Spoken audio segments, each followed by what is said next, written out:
Hello, good day everyone. How are you all today? Welcome to another video. My name is Hussein. I'm back again to bring you all some of the updates. Well, this is heading towards the middle of the week.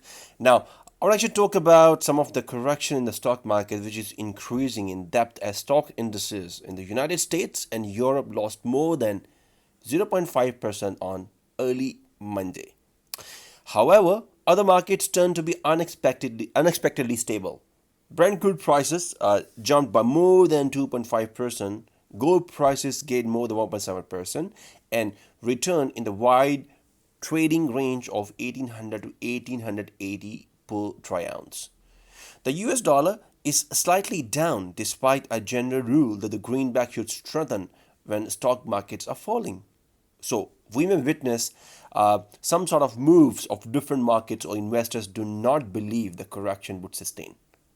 However, we believe the correction may even accelerate this week with S&P 500 broad market index to tumble to 3 to 5% amid slowing down US economy for the sixth consecutive week signals rising inflation expectation and swelling treasuries yield.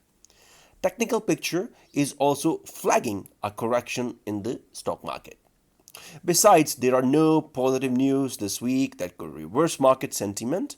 Jerome Powell could hardly improve investor sentiment over inflation that is far beyond forecasts and a target trajectory.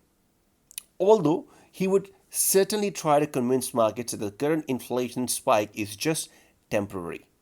But facts are stubborn things, and macroeconomic indicators are against the Federal Reserve dovish rhetoric. Moreover, GDP price index in the fourth quarter of 2020 is expected to accelerate of 2.0% from 1.9% a quarter earlier. So the Federal Reserve and US government should deliver something extraordinary and fast to avoid negative scenario for the American stock market. At this point, targets for S&P 500 broad market index at 3,810 points and further at 3,750 and 3,700 points remain intact. All these targets may be reached within this week. Our market is struggling to avoid any reversal and possible further decline. Brent crude prices has almost returned to last week highs at $65 a barrel without any particular reason. Global economy, it's slowing down for the last 6 weeks, slowing down the demand for crude.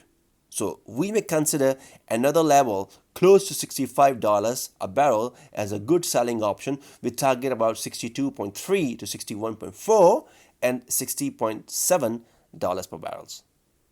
Gold is trying to entrench itself above 1800 per troy ounce, but treasuries yield are still rising with another this year high of 1.39 to 3% for 10 years benchmark treasuries.